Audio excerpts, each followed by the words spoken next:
Okay. Hi. This is really late, like maybe 2, 3 weeks late. But I kind of just wanted to collect my thoughts, and also I've been doing stuff. But now I've had a break, and I think I can talk a little bit about what I learned from the Oxbridge Conference. So, first thing would really be that I learned quite a bit about aptitude tests for maths and physics at least. How it works is, at least how I understand it, is that you have to register for them before you even make an application to Oxford or Cambridge, which is a bit interesting because you could effectively just get rejected start at the very start, and then you'd still have to do a test because you've registered for it, or you'd have to exit it and I assume pay a fee for that.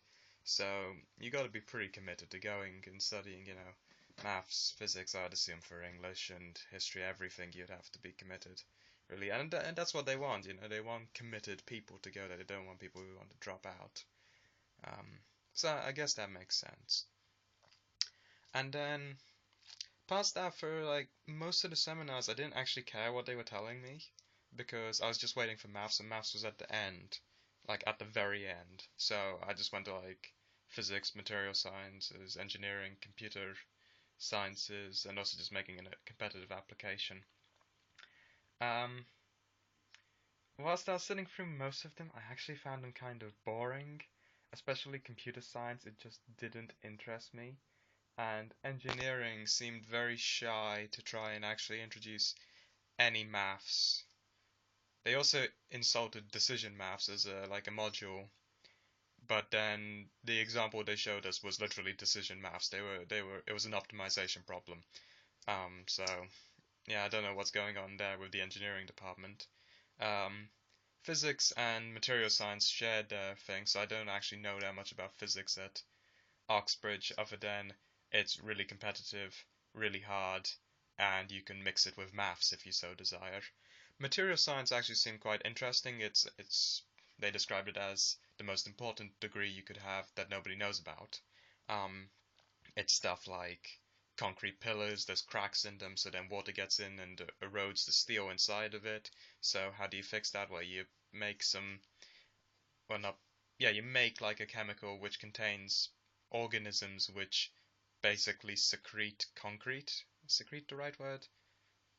Produce it, and it fills the cracks whenever water gets into them, and then they go dormant when there's no water, i.e., the cracks are filled. So I thought that was pretty cool. Um, but then after all of that, and then we got to maths, and I kind of had a realization because as I was sitting down for maths, I had a little look around me, and as far as I could see, at least, it was a big room, so maybe there were other people, but I was the only one with a smile on my face, and actually, like, really just interested in what they were talking about. They were talking about like all these fancy equations and fluid dynamics, and um, how to go about solving things in a very formal context. I thought that was just absolutely stellar, and it kind of confirmed to me that maths is the subject for me. Like, it just is. There is nothing that kind of compares to it. I was not as interested in engineering or material sciences as I was in maths. Maths was, it just was beautiful. It was absolutely beautiful. I'm gonna say it. It was beautiful. Um, After that, actually, this is a bit of an interesting story that may be worth knowing. For those of you who don't know, I'm writing a sort of equation function thing just in maths, just in my spare time, as I get some downtime occasionally, because I want to really. And I took my file with me and I showed it to the professor, who was doing the talk afterwards. And he opened it up, he looked at it, and um, he basically said, "This is terrible," which was a bit of a slap in the face. Um, but I did learn some things at the same time, other than just getting completely disheartened. He was looking for definitions. I had no definitions. What did I learn from that? Put definitions in. He was looking for like an introduction paragraph on what I was trying to actually do. Didn't have that in there. Note to self, gotta actually put that in. So I did learn things. He gave me a bit of feedback on how to, go about getting it done.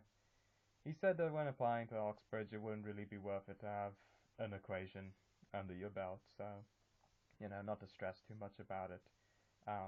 Which is fine. I'm doing this for fun. If it gets me anywhere, it gets me somewhere. But otherwise, it's just for fun. Um, so yeah, I did learn something in that respect. Um, Overall, it was a good day, largely. Um, in some senses, it kind of put me off applying to Oxford or Cambridge, but at the same time, it definitely confirmed to me that if I'm going to apply there, I definitely want to apply to maths, but just hypothetically, if maths goes down the drain completely, then, well, I'm not applying to Oxford or Cambridge because, quite frankly, it looks boring otherwise. Um, yeah, that's about it, I guess. Oh, one last thing. As I was walking around and chatting with people, I realized how strong the competition can be for Oxford and Cambridge. There were people talking about axioms and a whole host of things. I've forgotten them sadly, but just very, very in-depth things. Probably could sit degree level papers already and would probably get a pass grade. These people are ridiculous, and I'm nowhere in comparison to them. I've got nothing on them. I don't even know what an axiom is, and I like maths a lot, but I just don't know what it is. Um, am I gonna try and look up what these things are? Yeah, probably. But am I gonna get it? No. I'm an A-level student. Shoot me if I don't know what an axiom is at this stage. You just got to do what you got to do, I guess. And if you don't end up getting to the elite universities, it. As I was saying to my friend yesterday, actually, past the elite universities, they're all just British universities, and on an international scale, which is sort of where I'm aiming for, they all just become one homogenous group, and it's a pretty good homogenous group. They're high up there. That may be an element of jingoism coming in there, but that's just what it is. I'm sorry. That's the truth. The British universities are just seen as good. So, you know, if I reach Oxbridge, great. If I end up in Durham, fantastic. If I end up in Newcastle or York or just a British university, I've still got plans to make it work. Anyway, I'm rambling now, so I'm gonna just go. Bye.